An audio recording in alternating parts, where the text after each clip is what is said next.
YouTube, what's going on? It's your girl Josephine. So today I'm about to do like the read. Today my name is Mona Thorne.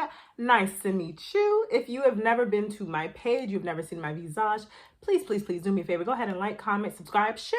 Not yet, until you've watched the video. You don't know if it's gonna be good or bad. I'm just kidding. It will be good. Okay.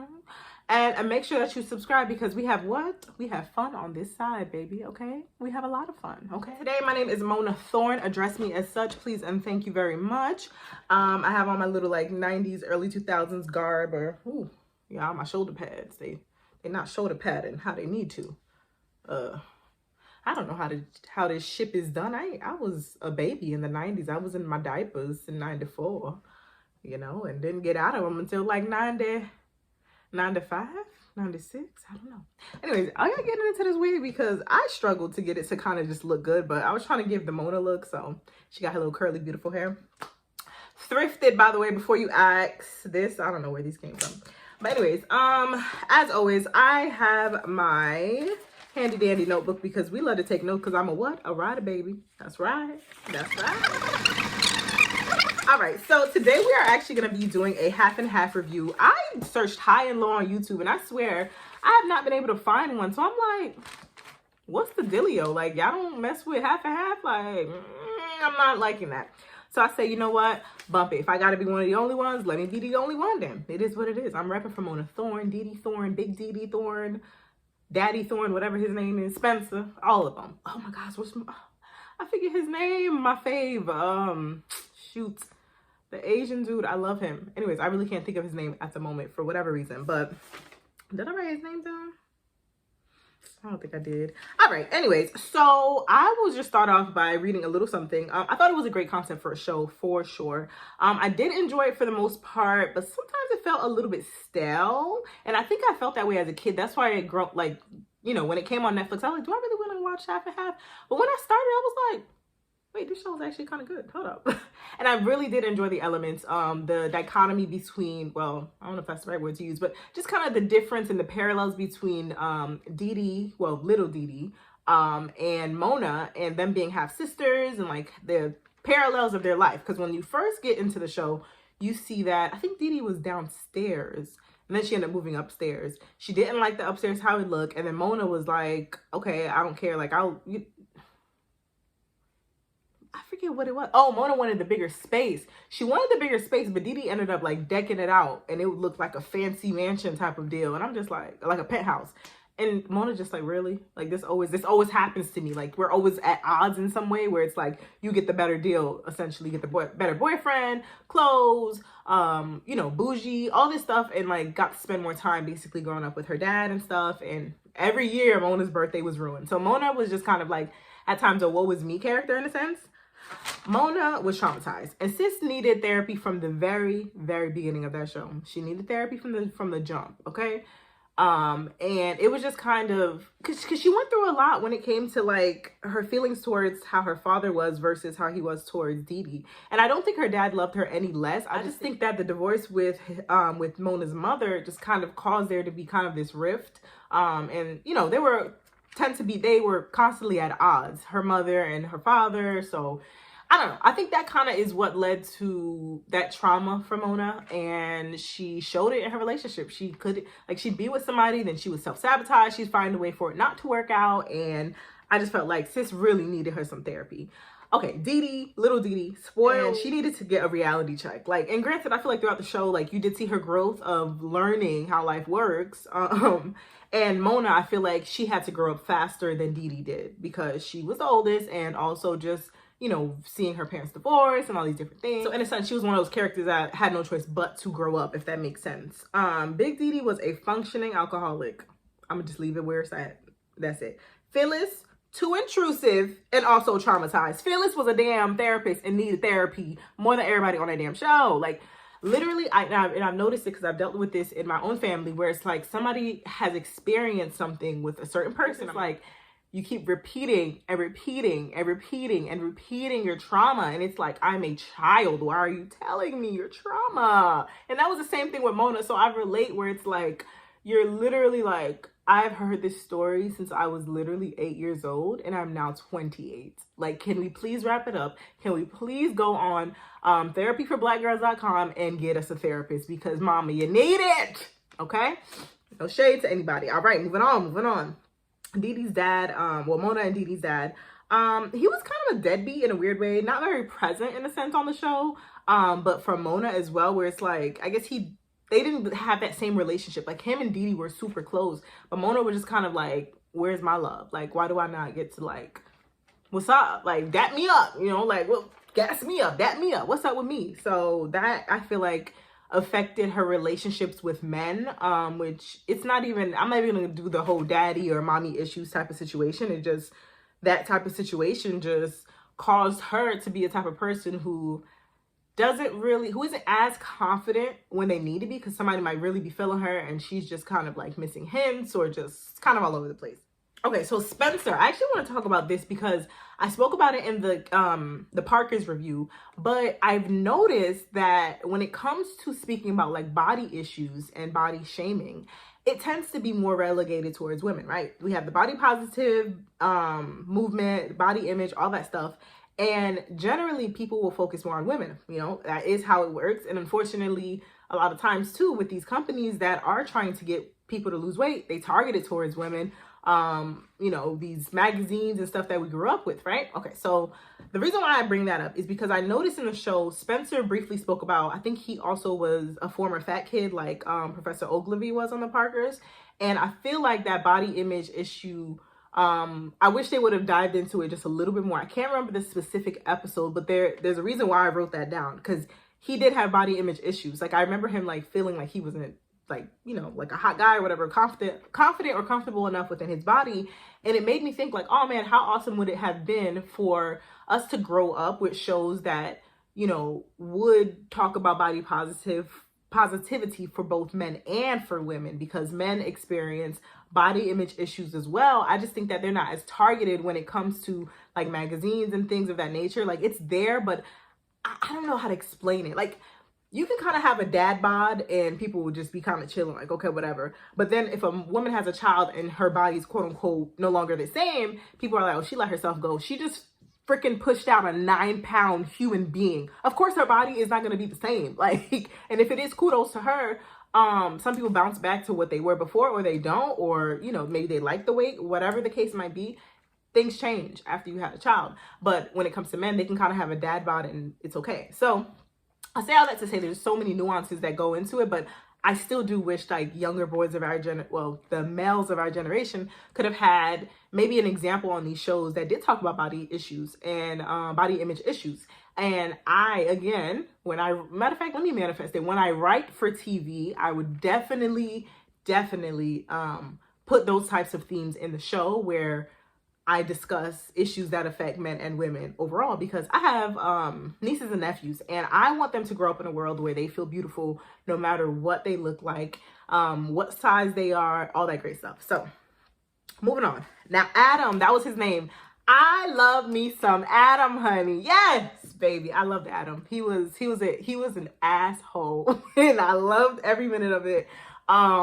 Was always in Mona business. Sometimes he did a bit much, and like he was really that receptionist who I relate to, because when I was rewatching, I was working as a secretary at a school, and I just thought about how he would just be like, okay, please hold, and like go back to doing what he's doing. That was literally me sometimes, not all the time, but if it was like not, like let's say the person on the phone was getting a really mean attitude for no reason, I'm like, okay, well, you're gonna sit there and time out, and then when I'm ready to speak to you again, I will, or you'll hang up before I pick up again. And Adam was that type of receptionist. Love him. He's okay. So I would compare Adam to Endell in the sense, like, that's the character for me who I was just like, you have my entire heart, like, baby, just messy, hilarious, but sweet, and like, you know, that type of thing. I mean, he could be sweet sometimes, but whatever. Now, one of the elements I did not really appreciate about the show was the emphasis on wanting, like from Phyllis and Big Dee wanting their daughters to get married. You do not have to be married to feel or be whole. Let me say that again. You do not have to be or get married in order for you to be a full, whole actual human being. I feel like this narrative that we have seen in all of these UPN shows, all except I would say maybe like One-on-One. I don't feel like that was not, because if anything, Flex didn't want Brianna to be dating nobody, but she was a teenager, so that show's a little different. But it was just constantly this marriage, and it's just like, okay, but what about talking and teaching us what a healthy marriage is? A lot of us grew up in dysfunctional families that end up separating or divorcing. And I mean, granted, I guess that was just kind of like showing the, you know, the time that we were living in, but it's like constantly Phyllis. You're gonna get married, Mona. I need some grandbabies. Dee Dee, you need to find a man who's going to take care of you for the rest of your life, like your father has taken care of. Like, Big Dee, if you don't sit your Bigfoot ass down, sis. No offense to the actress, I love her. Valerie, I believe is her name. I'm so sorry, ma'am. I love you. You're awesome. But I was just like, this is a lot. Like, the pressure to be married or to be in a relationship, it was honestly, it was a bit annoying to me, I would definitely say. So overall, I just feel like the elements or the themes of women being desperate for love, the centering of men constantly in these shows, whether it be subtle or not so subtle, was just very, very annoying. Like, you know, I said the thing about Spencer and Stanley, their body image issues. Like, I do wish they would have kind of talked about that more. But I also wish there wasn't this emphasis on I have to be in a relationship in order for me to be whole or in order for me to live a fun and happy life. Like, dating is amazing. There's nothing wrong with it. And marriages as well, or being single. But it's just like, all of these things can be amazing and great without people putting an emphasis on it as if you are now lacking something because you don't have it and you're not in a relationship. So that's just one thing I would say I criticize every 90s, early 2000s UPN show for, is that element. Well, most of them, at least. And when it came down to, like, thinking about how Phyllis would constantly tell Mona, oh, I need grandbabies or whatever. It's just like, first of all, as parents, you are going to want things for your children, yes, but you have to allow your children to want things for themselves. And when they're an adult, they're going to make their decisions. And even as a child, they're going to make certain decisions that you may not agree with, but you have to be okay with that. There's nothing wrong with your child being human and making their own choices. Just like you made a choice to have them and to raise them. You didn't give them for adoption. Like, there's so many choices we've made up until the point of where we are in life that it's like, let people be free and do what they want to do. Like, what if Mona didn't want to be in a relationship? What if Mona didn't even want to be with a man? Like, now what? Now what, sis? Because Mona, I don't know. Personally, I feel like a lot of these characters in the early 90s, well, the 90s and the early 2000s, there's a lot of them who's giving a lot of queer vibes, and they were just not allowing us to, you know, enjoy that. And I didn't appreciate that we could enjoy that colorfulness, because I think, did I say this in the girlfriends video that William, well, there were people saying that they feel like Lynn was definitely a little, as well as William, I don't know. Anyways, oh, speaking of that, because it makes me think about when William and John were together, weird ass couple. Spencer and Mona, I liked it. I don't know. It was one of those, ooh, I see y'all better get it. You know.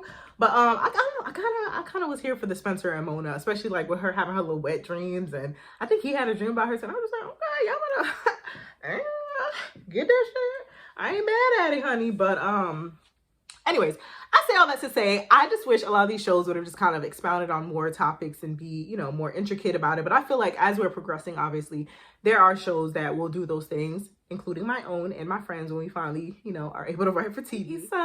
Issa Rae, if you ever see this girl, people say I remind them of you. We need to work together, girl. Call me. I will literally, like, I'll be your assistant. You need some coffee, sis? Like, what's up? I'll edit scripts. I'll write them. What do you want? I will do. Anyways, what else did I have to say?